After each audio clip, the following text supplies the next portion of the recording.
Assalamualaikum warahmatullahi wabarakatuh. Seperti biasa, sebelum memulai pembelajaran, mari kita berdoa terlebih dahulu. Bismillahirrahmanirrahim. Raditu billahi robba wa bil islami dina wa bi Muhammadin nabiyya wa rasula. Rabbi zidni ilma warzuqni fahma. Amin. Baik, sebelum memulai pembelajaran, jangan lupa mengisi absen di Google Classroom ya. Nah, gimana kabarnya kalian semua hari ini? Masih tetap baik ya? Kali ini kita akan mempelajari tentang zat campuran dan pemisahan campuran. Tujuan pembelajaran mengenai zat campuran dan pemisahan campuran yaitu 1. Menjelaskan pengertian dan contoh campuran di sekitar kita. Kemudian, mengklasifikasikan macam-macam campuran. Menjelaskan teknik pemisahan campuran. Menyajikan hasil pengamatan tentang zat campuran. Zat campuran dan pemisahan campuran. Apakah kalian pernah membuat minuman sirup? Pastinya pernah kan? Pada saat menjamu tamu, atau mungkin membuat untuk diminum sendiri. Lalu, bahan apa saja sih yang dibutuhkan untuk membuat minuman sirup tersebut? Betul, simpel ya, hanya dengan air putih dan sirup, tinggal diaduk hingga tercampur merata.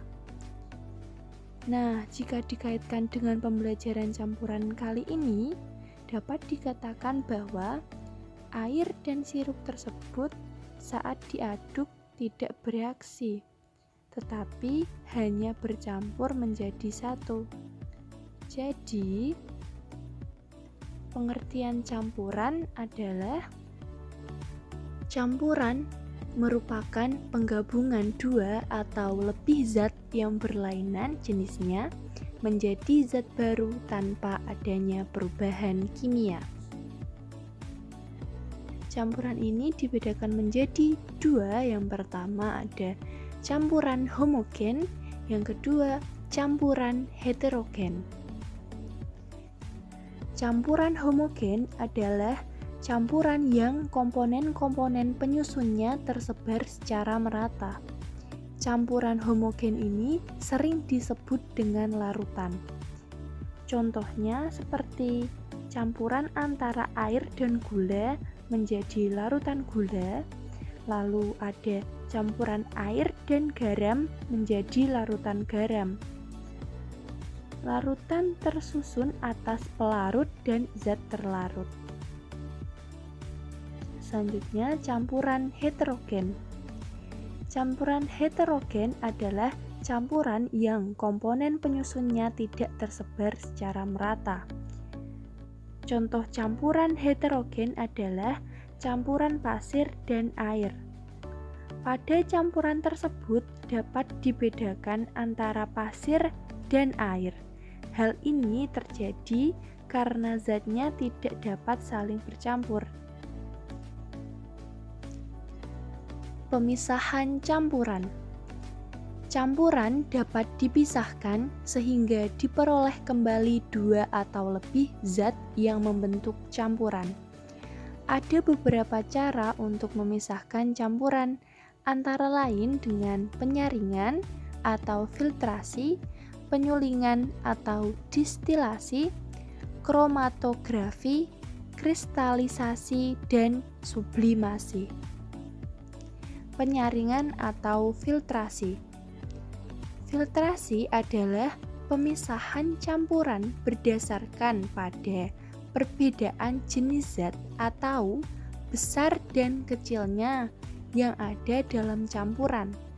Pemisahannya ini biasa menggunakan corong dan kertas saring. Cara filtrasi ini biasanya digunakan pada pemisahan kotoran yang ada pada larutan gula dan saat menyaring air sungai untuk keperluan air bersih. Zat hasil penyaringan disebut filtrat, lalu zat sisa dari penyaringan disebut residu. Berikut merupakan contoh gambar dari proses penyaringan atau filtrasi. Di situ dilihat ada kertas saring yang ditaruh di corong, kemudian campurannya dituangkan, lalu campuran tersebut menetes sedikit demi sedikit melalui proses penyaringan. Penyulingan adalah pemisahan campuran zat cair yang berdasarkan pada perbedaan titik didih zat-zat cair yang ada dalam campuran. Penyulingan ini dapat dilakukan untuk memurnikan air laut sehingga diperoleh air tawar. Nah, di sini ada gambar perangkat penyulingan. Untuk memurnikan air laut menjadi air tawar, hal yang dilakukan yaitu air laut yang akan dimurnikan pertama dimasukkan ke dalam suatu wadah yang disebut labu distilasi atau labu alas bulat. Labu berisi air laut kemudian dididihkan pada suhu 100 derajat Celcius. Ketika air laut dididihkan, yang menguap hanya air. Garam tidak ikut menguap karena titik didihnya jauh lebih tinggi daripada air. Uap air ini kemudian melewati tabung pendingin dan mengembun menjadi air tawar ke dalam labu penampung. Zat hasil distilasi disebut distilat, sedangkan zat sisa yang tertinggal dalam labu distilat disebut residu. Nah, penyulingan ini biasanya dilakukan dalam suatu alat seperti gambar pada berikut yang biasa disebut distilator. Kromatografi. Kromatografi adalah pemisahan berdasarkan perbedaan daya serap dari zat penyerap atau adsorben terhadap zat-zat yang akan diserap. Adsorpsi adalah peristiwa penyerapan pada permukaan adsorben. Kromatografi digunakan untuk memisahkan zat-zat warna yang terdapat pada tinta. Kromatografi ini dapat dilakukan dengan menggunakan kertas saring sebagai penyerap atau fase diam. Tinta yang ingin dipisahkan zat-zat warnanya ditotolkan pada salah satu ujung kertas saring dengan jarak sekitar 1 cm dari ujung kertas. Kertas saring kemudian dimasukkan ke dalam suatu wadah berisi air yang berperan sebagai fase gerak. Tinggi air dalam wadah sekitar 0,5 cm.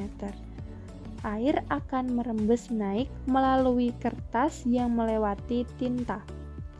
Zat-zat warna yang diserap lebih kuat oleh kertas akan tertahan di bagian bawah kertas, sedangkan zat-zat warna yang kurang kuat diserap oleh kertas akan larut dengan air dan ikut merembes naik ke atas kertas bersama air. Kristalisasi merupakan pemisahan campuran untuk memisahkan campuran padat dan cair dengan cara menguapkan zat cairnya. Cara kristalisasi digunakan pada 1. Membuat garam dari air laut, 2. Membuat gula tebu dari cairan tebu. Selanjutnya, sublimasi. Sublimasi adalah pemisahan campuran yang didasarkan pada komponen campuran dengan salah satu komponen dapat menyublim atau perubahan wujud dari zat padat menjadi gas, sedangkan komponen yang lain tidak dapat menyublim. Contoh sublimasi adalah Padatan iodin atau kapur barus yang kotor dapat dipisahkan dan dibersihkan dari zat pengotornya. Kapur barus yang bercampur dengan zat pengotor atau biasanya pasir akan menguap menjadi gas karena pemanasan. Uap atau gas dari kapur barus akan menyublim menjadi kapur barus dan menempel pada pinggang penguap. Dengan cara itu, kapur barus dapat dipisahkan dari campurannya. Nah, untuk topik pertemuan selanjutnya, kalian bisa mempelajari asam, basa, dan garam. Demikian yang dapat saya sampaikan, semoga bermanfaat. Apabila masih ada yang belum dipahami, boleh ditanyakan di Google Classroom, nanti akan saya jawab. Untuk mengakhiri pembelajaran kali ini, marilah kita berdoa bersama-sama. Bismillahirrohmanirrohim. Allahumma arinal haqqo haqqo warzuqna tibaa wa arinal batila batila warzuqna ijtinaba. Amin. Thank you. Terima kasih. Assalamualaikum warahmatullahi wabarakatuh.